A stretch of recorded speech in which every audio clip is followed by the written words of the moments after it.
Cauliflower cheese cutlet எப்படி செய்கிறதுன்னு பார்க்கலாம். காலிஃப்ளவர் பாருங்கள், சின்ன சின்ன பீசஸாக கட் பண்ணி எடுத்துருக்கேன். இப்போ இன்னொரு பாத்திரத்தில் 2 கப்பு தண்ணி, அதில் 1/2 ஸ்பூன் மஞ்சள் தூள், 1 ஸ்பூன் உப்பு போட்டுக்கோங்க. போட்டுட்டு காலிஃப்ளவரை போட்டுட்டு ஒரு 5 மினிட்ஸ் கொதிக்க வச்சு எடுத்துக்கலாம். பாருங்கள், நல்லா கொதி வந்துச்சு. இப்போ ஸ்டவ் ஆஃப் பண்ணிவிட்டு இதை ஃபில்டர் பண்ணிக்கலாம். இந்த மாதிரி கொதிக்க வைக்கிறதுனால காலிஃப்ளவரில் ஏதாவது பூச்சி இருந்ததுன்னா அது அந்த தண்ணியிலே இறங்கிடும். இப்போ இதில் துருவின காலிஃப்ளவர் 1 கப்பு நான் இதில் சேர்த்துக்கிறேன். பாருங்கள், இந்த அளவுக்கு நல்லா துருவி எடுத்துக்கோங்க. நான் வந்து மஞ்சத்தூள் போட்டு ஒரு 5 மினிட்ஸ் மஞ்சள் தண்ணியில் கொதிக்க வச்சு எடுத்ததுனால இது வந்து இந்த கலரில் இருக்குது. இப்போ வந்து சீஸ் ஒரு 1/4 கப் எடுத்திருக்கேன். துருவிட்டு இதில் சேர்த்துக்கோங்க. பிரெட் க்ரம்ஸ் ஒரு 1/2 கப், மைதா மாவு 1/2 கப்,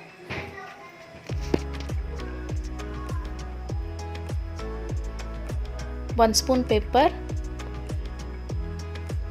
சால்ட் தேவையான அளவு சேர்த்துக்கோங்க. ஜிஞ்சர் கார்லிக் பவுடர் சேர்க்குறேன். பவுடர் இல்லைன்னா நீங்கள் இஞ்சி பூண்டு பேஸ்ட்டு கூட சேர்த்துக்கோங்க. 2 முட்டை. இப்போ இது எல்லாத்தையும் நல்லா மிக்ஸ் பண்ணிக்கலாம்.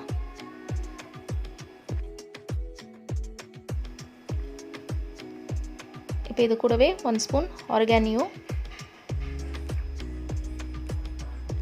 1 ஸ்பூன் சில்லி ஃப்ளேக்ஸ் இதையும் சேர்த்து நல்லா மிக்ஸ் பண்ணிக்கலாம்.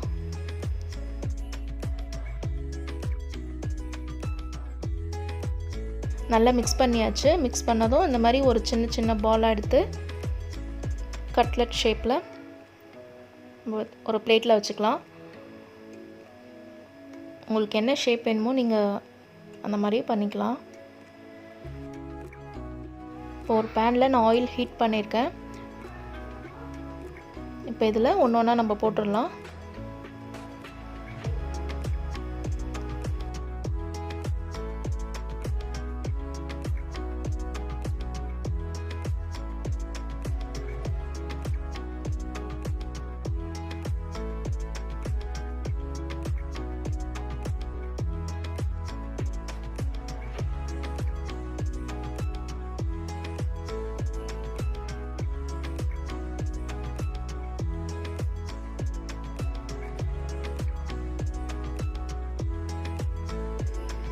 கொஞ்சம் செவந்ததும் திருப்பி போட்டுக்கலாம்.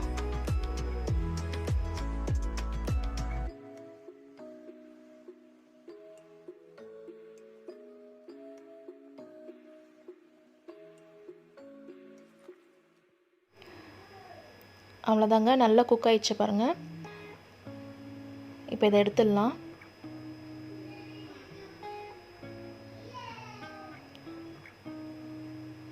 அவ்வளோதாங்க, காலிஃப்ளவர் சீஸ் கட்லெட் ரெடி.